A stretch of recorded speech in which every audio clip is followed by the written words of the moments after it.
Believe in the Shield. Well, many in the WWE sure did, both fans and management alike, and it seems like almost as soon as the group made their debut, chatter had already begun about when their inevitable breakup would occur. And as we all know, Seth Rollins would be the one to turn on his brothers to split up the Hounds of Justice. But this wasn't the only plan in place that would see the group go their separate ways, not to mention all of the rumors and conjecture that has come up in the years since. However, that all begs the question. That's also the topic of this episode. Because today, Dave knows what if Seth Rollins never broke up the Shield.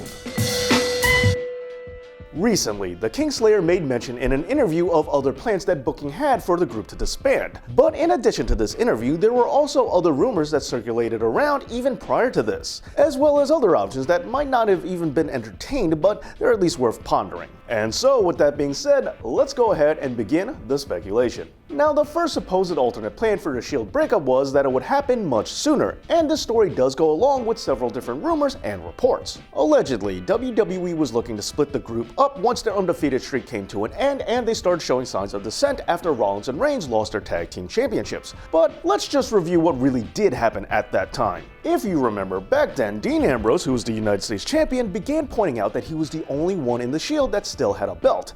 Now, this led to dissension in the ranks, especially between Ambrose and Reigns, with Seth being the level-headed one, which is surprising when you look back on things. And this tension would only be exacerbated by their former cohort, CM Punk. Now, this was all happening around November 2013, over 6 months before the group's actual breakup during the Raw after Payback. But behind the scenes, the group allegedly fought to stay together, feeling that they, as a team, had a lot left to accomplish, like more work with CM Punk, a face run, and also a feud with the Wyatt family.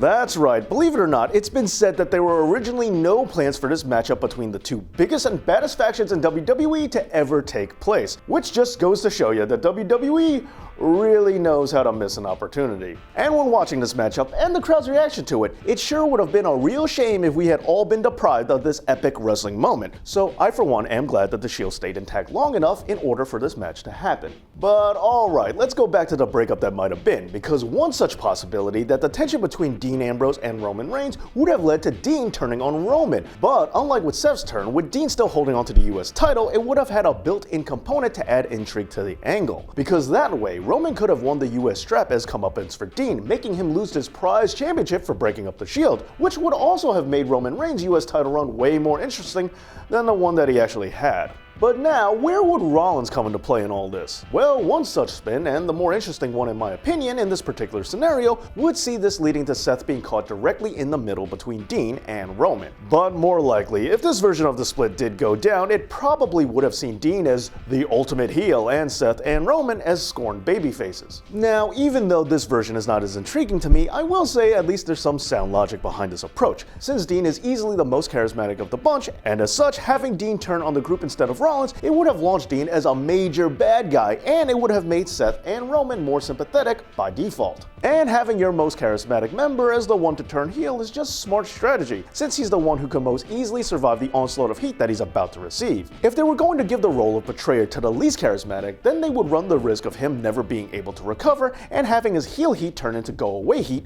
real fast. Now, continuing with the idea of Dean going heel, presumably this would have given him the exact same spot as Rollins did, winning Money in the Bank 2 years before he actually did, and maybe even winning the title at WrestleMania 31. Given this setup, Dean's run as WWE champion might have been better than the one he actually got, operating as the top heel instead of just merely being, no pun intended, another face in the crowd. If Dean's run was as lengthy as Seth's, perhaps it would have given him time to grow into becoming a champion, especially since it would have occurred much more closely to his lengthy US title reign. But now, if this change did happen and Dean and Seth simply swapped places, then we would have gotten a lot of matchups go down a lot differently. For example, we would have seen Dean Ambrose take on John Cena instead of Seth Rollins, and we also would have gotten Dean Ambrose versus Brock Lesnar for the belt, but judging from their WrestleMania 32 match, that might not exactly have been a good thing. And since there's nothing to suggest that the two would have put on a better match had they had wrestled at Battleground 2015 instead of WrestleMania, well, with a dud like that, there is a chance that Dean Ambrose might have ended up losing the title earlier than Rollins did.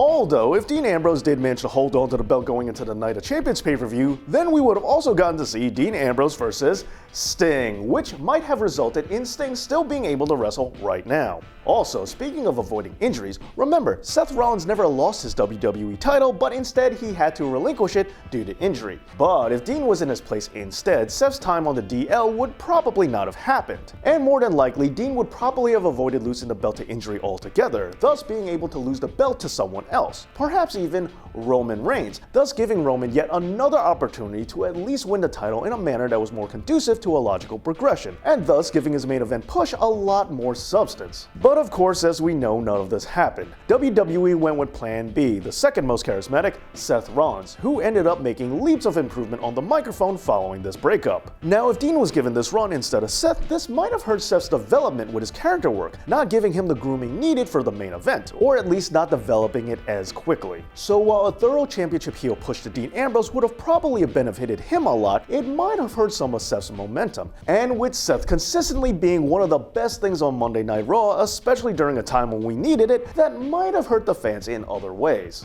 But now, I should point out, while there were plans for Dean to turn and Seth was the one that actually did turn, there were also rumors of WWE combining these two options. Because after the Shield face turn that actually did happen, there were other rumors that both Dean and Seth would be the ones to turn on Roman, therefore making Roman Reigns an ultra good guy, thus priming him for his run at the top as WWE's new face of the company, while also allowing Seth Rollins to piggyback off of Dean's charisma as he continued to work on his mic skills. Furthermore, this might have cleared the Shield members from the title picture initially, allowing them to feud with just each other and not getting tangled up in the main event drama right away, which would have allowed them a little bit more time to develop into their roles apart from the Shield. And without one main heel, Seth and Dean might have been able to enter the tag scene, leaving the top heel position open, and this could have been filled by any number of possible wrestlers. And if Roman was tied up taking on both Seth and Dean, it probably would have made him look better in the long run, especially if he came out victorious by beating both of them. This would have put the focus of the major solo push onto a babyface in Roman Reigns instead of having the focus be on a heel. And if you ask me, this would have been a much more effective way to give Roman Reigns the push that WWE really wanted him to have. However, there is yet another option.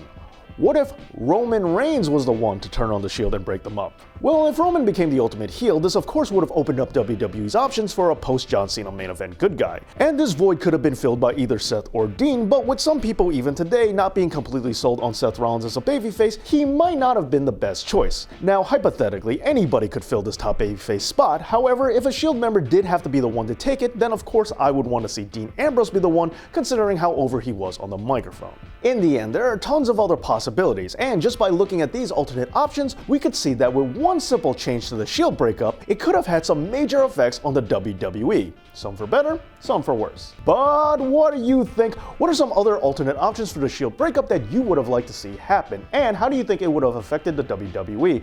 Let me know down in the comments. And if you want to become a supporter of this channel and help to keep it going just like The Woos, Jesus Farrell, and Richard Lee, then go over to my Patreon page. Thank you so much for watching, and as always, Dave knows.